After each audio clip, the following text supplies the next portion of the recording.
وعلیکم السلام ورحمۃ اللہ وبرکاتہ۔ محترم، آپ نے سوال کیا ہے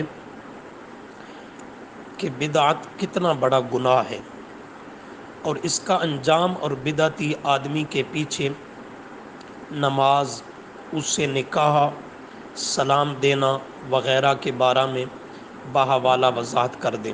کچھ لوگ بدعت کو چھوٹا گناہ سمجھتے ہیں۔ اس کے بارے میں عرض یہ ہے کہ کفر و شرک کے بعد سب سے بڑا گناہ اور جرم وہ بدعت ہے۔ بدعتی شخص عند اللہ بھی مجرم ہے، عند الرسول بھی مجرم ہے، اور لوگوں کے گمراہی اور ضلالت کا باعث بھی ہے۔ بدعتی شخص کی مذہبی اور دینی حوصلہ افزائی کرنا یہ شریعت اسلامیہ میں حرام اور ناجائز ہے، یعنی اسے امام بنا لینا، پیر و مرشد بنا لینا، مقتدا اور پیشوا بنا لینا، اس کو سلام کرنا یا اس کے سلام کا جواب دینا، یہ ناجائز ہے اور شریعت اسلامیہ میں اس کی اجازت نہیں ہے۔ اگر وہ اعتقادی بدعات کا مرتکب ہے جو حد کفر تک پہنچتی ہیں تو پھر ایسے شخص سے رشتہ ناتا نکاح کرنے میں بھی اجتناب کیا جائے۔ ہاں، اگر اس کی بدعات محض عملی ہیں جو حد کفر تک نہیں پہنچتی تو پھر ایسے شخص سے نکاح کرنا شریعت نے جائز رکھا، لیکن باقی امور اس کے ساتھ کرنا جائز نہیں ہے۔ بدعت کی قباحت اور بدعتی کا حکم قرآن کریم کی متعدد آیات میں بھی واضح ہے اور احادیث بھی اس پر دال ہیں۔ مثلا نبی کریم صلی اللہ علیہ وسلم نے فرمایا، من احدث حدثا فعلیہ لعنۃ اللہ والملائکۃ والناس اجمعین۔ جس آدمی نے بدعت گھڑی، ایجاد کی، تو ایسے بدعتی شخص پر اللہ کی بھی لعنت ہے، فرشتوں کی بھی لعنت ہے اور تمام لوگوں کی بھی لعنت ہے۔ بات کیا واضح ہوئی کہ بدعتی شخص پر نبی کریم صلی اللہ علیہ وسلم نے لعنت کی ہے تو بدعتی شخص یہ ملعون ہے۔ بخاری شریف حدیث نمبر 1867 یعنی 67۔ نمبر 2، بدعتی آدمی کو ٹھکانہ دینا، اس کی تعظیم اور حوصلہ افزائی کرنا، یہ فعل باعث لعنت ہے۔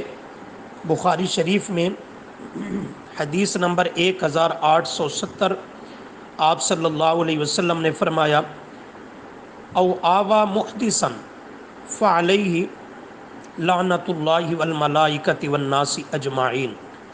جس شخص نے کسی بدعتی آدمی کو ٹھکانہ دیا اور اسے پناہ دی، اس کی حوصلہ افزائی کی دینی امور میں، تو ایسے شخص پر جو بدعتی کو ٹھکانہ دیتا ہے اللہ کی، فرشتوں کی اور تمام لوگوں کی لعنت ہے۔ بدعت بری بات اور بدترین فعل ہے، بدترین امور میں سے ہے۔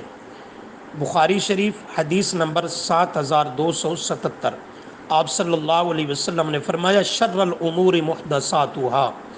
بدترین امور میں سے بدعت بھی بدترین امر اور فعل ہے۔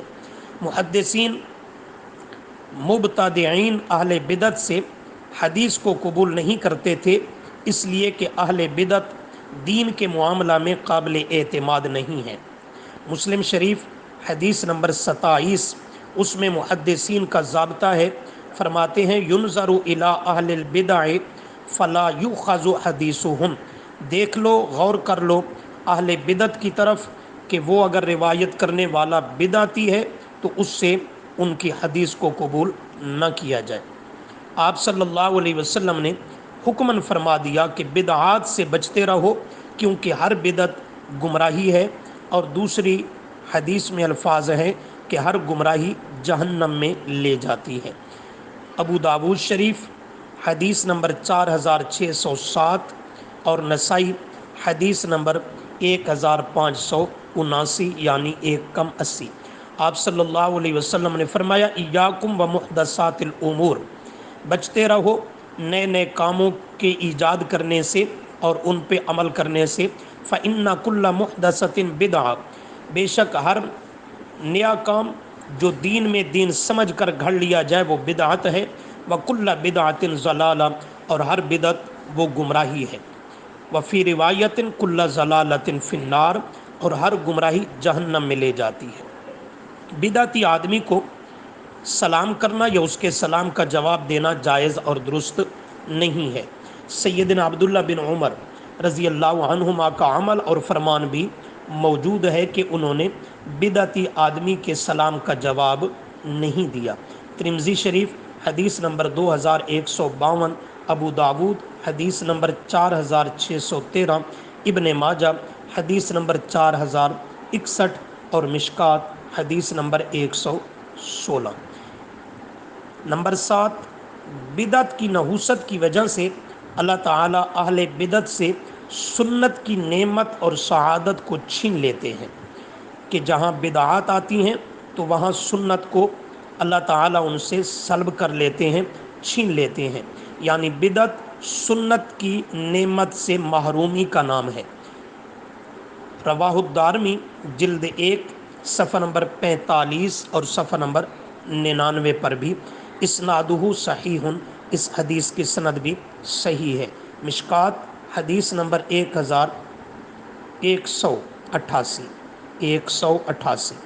نمبر 8، بدعتی آدمی کی تعظیم کرنا۔ تعظیم کیا ہے؟ اسے امام بنانا، اس کی اقتداء میں نماز کا پڑھنا، اسے سلام کرنا یا اس کے سلام کا جواب دینا، اسے اپنا پیر و مرشد بنانا، اس کے ہاتھ پر بیعت کرنا، اور دینی امور میں اس کی حوصلہ افزائی اور تعظیم کرنا، یہ شرعاً حرام اور اسلام کو گرانے پر معاونت ہے۔ نبی پاک صلی اللہ علیہ وسلم نے فرمایا من وقر صاحب بدعت فقد اعان علی ہدم الاسلام، جس شخص نے بدعتی آدمی کی تعظیم، توقیر اور حوصلہ افزائی دینی امور میں کی، فقد اعان علی ہدم الاسلام، تو پس پکی بات ہے اس نے معاونت کی ہے دین اسلام کو گرانے پر۔ رواہ البیہقی فی شعب الایمان حدیث نمبر 9464، مشکات حدیث نمبر 199، یعنی 190۔ ھذا حدیث حسن، یہ حسن درجہ کی حدیث ہے۔ نمبر 9، بدعت مردود فعل ہے، واجب الرد ہے۔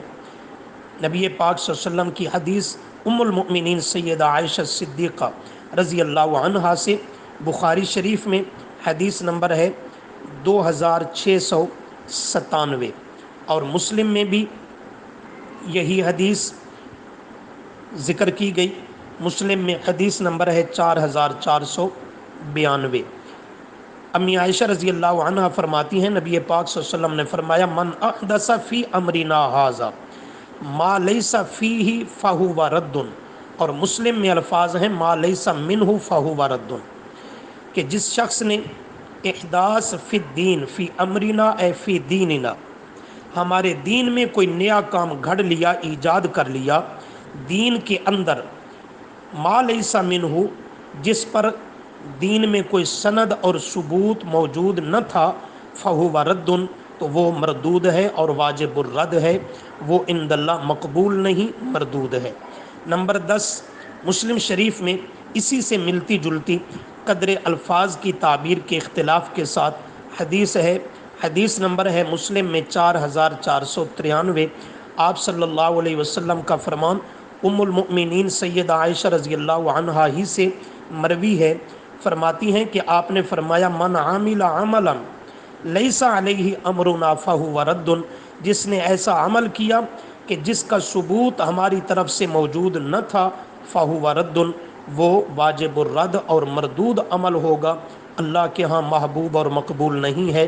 یہ 10 احادیث سیاستہ سے اور اس کے علاوہ جو دارمی وغیرہ سے صحیح سند کی پیش کی ہیں، تلک عشرۃ کاملہ۔ اسی طرح احادیث کے علاوہ آیات قرآنیہ بھی واضح موجود ہیں بدعت کی مذمت پر اور اہل بدعت کی مذمت پر۔ بدعتی شخص نبی پاک صلی اللہ علیہ وسلم پر دین کو اور شریعت اسلامیہ کو کامل اور مکمل نہیں مانتا، تب اس میں بدعات، نئے نئے کام دین کے نام پہ گھڑ گھڑ کر اسے تکمیل تک پہنچانے کی عملی طور پہ کوشش کرتا ہے۔ اور اسی طرح بدعتی شخص اپنے عمل کے اعتبار سے نبی کریم صلی اللہ علیہ وسلم کو معاذ اللہ خائن کہتا ہے، اس لیے کہ وہ نبی علیہ السلام نے جو اعمال اور شریعت صحابہ کرام رضی اللہ عنہم اور امت کے سامنے پیش کی، تو یہ کہنا یہ چاہتا ہے عملی طور پر کہ فلاں فلاں اعمال یہ نبی علیہ السلام نے بیان نہیں کیے، امت کو تعلیم نہیں دیے، جو آج میں دے رہا ہوں اور ان کو معاشرے میں رائج کر رہا ہوں۔ تو بدعتی شخص جہاں اللہ کا مجرم ہے، وہاں یہ نبی پاک صلی اللہ علیہ وسلم کا مجرم اور سب سے بڑا میرے محبوب صلی اللہ علیہ وسلم کا گستاخ اور بے ادب ہے۔ بدعت کو معمولی گناہ سمجھنا اور اسے کم گناہ سمجھنا، یہ دراصل جہالت اور ناواقفیت کی بنا پر ہے۔ کفر و شرک کے بعد سب سے بڑا گناہ وہ بدعت ہے، اس لیے قرآن و حدیث میں اس کی شدید مذمت کی گئی ہے۔ والسلام۔